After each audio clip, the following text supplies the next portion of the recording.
چونکہ یہ ملک کی آزادی کے لیے یا ملک کو بنانے کی جس کی قربانی ہے وہ ملک کو ٹوٹتا ہوا نہیں دیکھ سکتا. اسی سے جڑا ہوا ایک سوال آپ سے کہ آپ نے کہا کہ یہ جو طاقت آئی ہے برسر اقتدار، ہو سکتا ہے کہ آئین کو بھی ترمیم کرنے کی کوشش کرے، کانسٹیٹیوشن کو بدلنے کی کوشش کرے.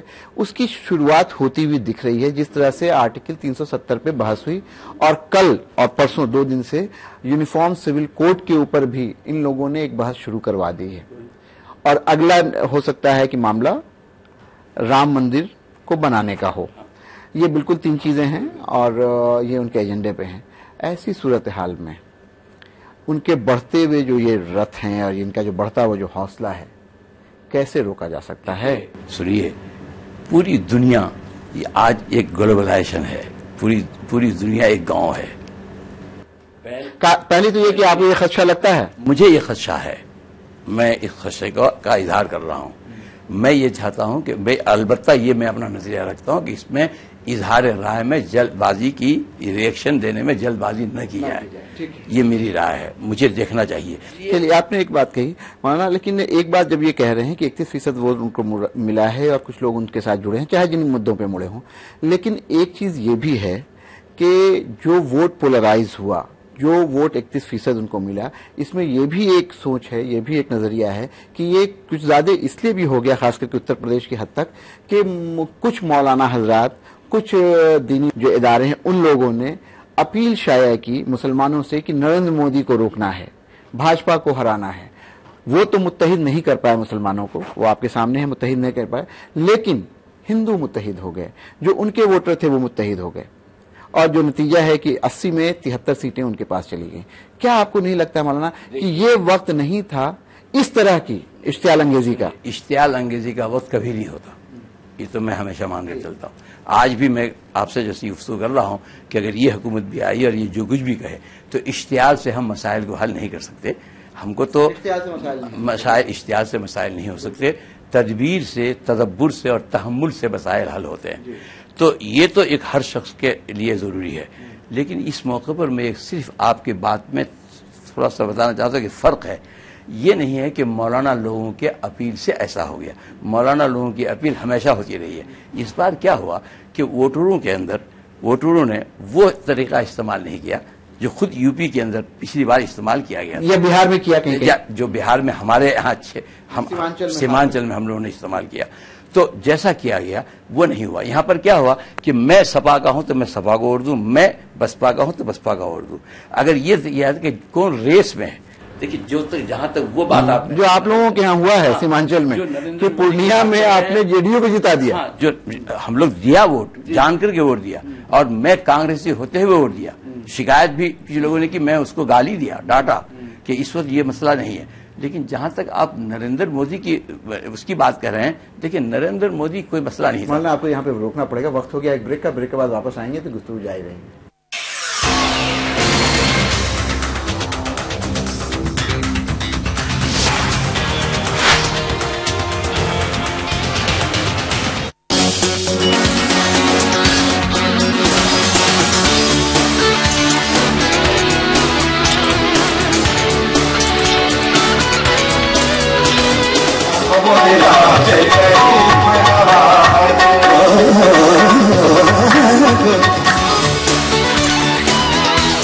کشمیر سمر فیسٹیول 2014 میں لطف اندوز ہونے کے لیے پکار رہی ہے کشمیر کی وادیاں. 21 جون سے 29 جون تک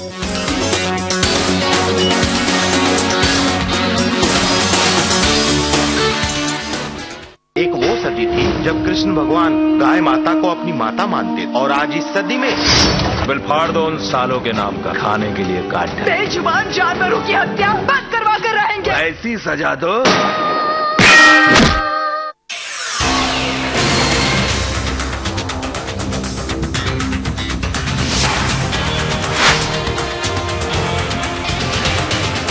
بریک کے بعد ایک بار پھر خیر مقدم ہے. مولانا بتا رہے ہیں کہ کس طرح سے اتر پردیش میں خاص کر کے مسلم ووٹ جو ہے وہ ڈیوائیڈ ہو گیا، منتشر ہوا، اور اس کے منتشر ہونے کی وجہ سے ہی یہ جو کچھ جماعتیں ہیں ان کو فائدہ ہوا. لیکن اس کی دوسری طرف اگر آپ دیکھیں تو بہار میں خاص کر سیمانچل کا جو علاقہ ہے وہاں پر حکمت عملی کے ساتھ مسلمانوں نے ووٹ دیا اور اس کا نتیجہ بھی آپ کے سامنے ہے. مولانا جی، تو میں یہ کہہ رہا ہوں کہ مسئلہ یہ نہیں تھا، مسئلہ یہ تھا کہ اس بار چونکہ جو الیکشن ہوا اس الیکشن میں بی جے پی نہیں تھی، بلکہ اس الیکشن میں مودی کے نام سے الیکشن ہوا. یعنی یہ بات سب کے سمجھ میں آیا کہ اس وقت الیکشن بی جے پی نہیں لڑ رہی ہے بلکہ direct R S S election لڑ رہی ہے. تو ظاہر ہے کہ آر ایس ایس کا جو ایجنڈا ہے یہ ایجنڈا سب جانتے ہیں کہ کیا کیا ایجنڈا ہے. تو یہ لوگوں کے دماغ میں تو تھا کہ اگر آر ایس ایس آ گئی تو اور اس کے بعد جو اس کا اپنا ایجنڈا ہے اگر یہ ایجنڈا ملک میں نافذ ہوا تو یہ صرف ایک خاص کمیونٹی کا مسئلہ نہیں ہے، یہ کسی ایک مذہب کے لوگوں کا مسئلہ نہیں ہے، بلکہ اس کے اندر انتشار ہے، تفریق ہے. وہ آ کر کے یہاں پر لڑا والی بات پیدا کریں گے تو اس سے یہ ملک برباد ہو جائے گا. اس لیے یہ بات صرف یہ نہیں کہ مسلمانوں نے اس کو محسوس کیا بلکہ غیر مسلموں نے بھی اس کو محسوس کیا، اور اگر وہ محسوس نہ کرتے تو اتنی بڑی تعداد. میرا سوال یہ تھا مولانا آپ سے کہ کیا یہ ضروری ہے کہ جب الیکشن کا موسم ہوتا ہے، جب انتخابات ہمارے سامنے ہوتے ہیں تو اس طرح کی بیان بازی اور اس طرح کے فتوے تو میں نہیں کہوں گا، اس طرح کی اپیل کی جائے؟ اگر جو کام آپ کو کرنا ہے وہ آپ خاموشی سے بھی کر سکتے ہیں. ہوتا کیا ہے کہ آپ جس کے مخالف کھڑے ہیں وہ آپ سے زیادہ باشعور ہے، معاف کیجیے گا، اور اس کے پاس زیادہ تکنیک ہے، اس کے پاس زیادہ وسائل ہیں، اس کے پاس زیادہ ذرائع ہیں. وہ آپ کی باتوں کو اس طرح سے توڑ مروڑ کے آگے پیش کرتا ہے کہ آپ کٹگرے میں کھڑے ہوتے ہیں. ٹھیک ہے، مطلب کہ آپ کا جو کہنا ہے ہم کو اس میں بھی حکمت عملی طے کرنی چاہیے. اب دیکھیں اصل میں مشکل تو یہی ہے نا کہ انتشار تو سب جگہ ہے، اگر یہاں پر بھی اپیل کرنے میں بھی اتحاد ہو، ایک محاذ ہمارا بنے کہ ہم کو سیکولر ووٹوں کو بچانا ہے، اس کو متحد کرنا ہے، اور ہم اس حساب سے اگر اپیل کریں تو آج جو تشویش آپ کو ہو رہی ہے تشویش نہ ہوتی. ابھی 370 کے اوپر بحث ہو رہی ہے اور کافی تنازع کھڑا ہوا ہے. کیا کہنا ہے آپ کا؟ اس لیے کہ جتنا دکھتا ہے، جتنی ہم لوگوں نے اس کا مطالعہ کیا ہے، یہ لگتا ہے کہیں نہ کہیں ہماری جو آئین ہے اس کی روح ہے وہ 370، اور اس کو چھیڑنا میرے خیال سے ابھی وقت نہیں ہے اس کا. اور ایک نظریہ یہ بھی ہے کہ ہندوستان اور جموں و کشمیر کی ریاست کے بیچ میں جو ایک رشتہ ہے وہ اسی آرٹیکل 370 کے بنا پہ ہے. کیا یہ وقت ہے اس کو ختم کرنے کا؟ مجھے تو افسوس ہو رہا ہے اس بات کا کہ جو لوگ اس کو بھی یہاں اٹھا رہے ہیں شاید وہ اس ملک کے جغرافیہ سے واقف نہیں ہے، اس ملک کے مزاج سے واقف نہیں ہے.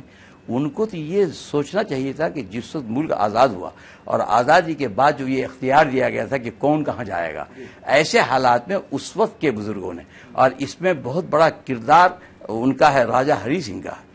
راجہ ہری سنگھ کا بہت بڑا کردار ہے. راجہ ہری سنگھ کی یہ سوچ تھی، شیخ عبداللہ سے بات ہوئی اور ڈرافٹنگ جو ہے اس کی شیخ عبداللہ نے اس کا ڈرافٹ کیا.